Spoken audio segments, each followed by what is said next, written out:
the idea here is that when I finally started to step out of psychiatry conventionally and started taking people off their medicine and then started undiagnosing people, what I found as a regular, reliable outcome was that people got better, sometimes way, way better, and frequently their diagnosis entirely disappeared. So the opportunity really came to me that maybe the conventional pathway to deal with psychological imbalance or dysfunction, this pathway into the regular mental health world, isn't the best way to actually deal with mental health imbalances. And so that's when I became the undoctor. And I had already began to take people off of medicine and then realized it wasn't the medicine's fault. And medicine is inert.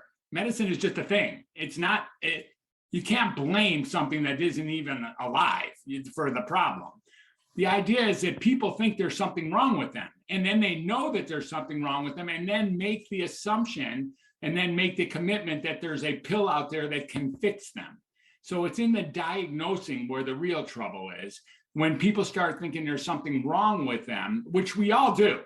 You probably think there's something wrong with you. I know there's something wrong with me. Almost everyone knows there's something wrong with them. And that's normal to know that there's something wrong with you. But in fact, there's nothing wrong with you because this is a super challenging world. And it's very likely that there's no mental illness and no chemical imbalance whatsoever going on, even if you've had prolonged discomfort in the world of depression or anxiety or confusion. It's completely okay to have that. The idea is you're the author of your life, and with connecting with another person or several other people or a vision higher than yourself, healing can indeed take place and does in methods that are way different than what the conventional psychiatric model has to offer. Geez, yeah, so you just dropped so many truth bombs there. Let's see, the way in, the first one I want to start with is this notion of, in which you have dispelled the myth, but so many times I will see patients that come in and say, well, I was told I have a chemical imbalance and that I must be on this medication the rest of my life. Right. So when you're talking about, maybe mental health, mental illness isn't what we think it is. Exactly. When you how do you help somebody come to the realization that no, actually is not a chemical imbalance in your brain? Well, that's a great question again. And there's really two schools of, two challenges for me as a clinician.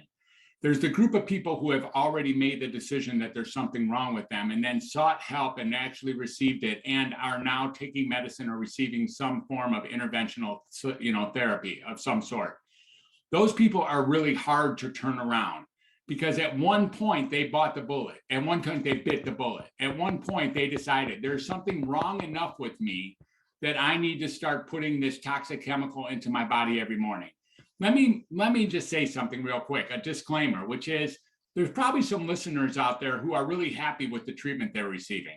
They feel like they're on the right therapy, they're on the medicine, it's saving their lives. They couldn't imagine their life being any better than it is. And they attribute psychiatry or their psychologist or social worker or counselor to being the assistant in their, in their life transformation in a positive direction. This conversation does not suggest that those people are wrong or should change their horse in midstream.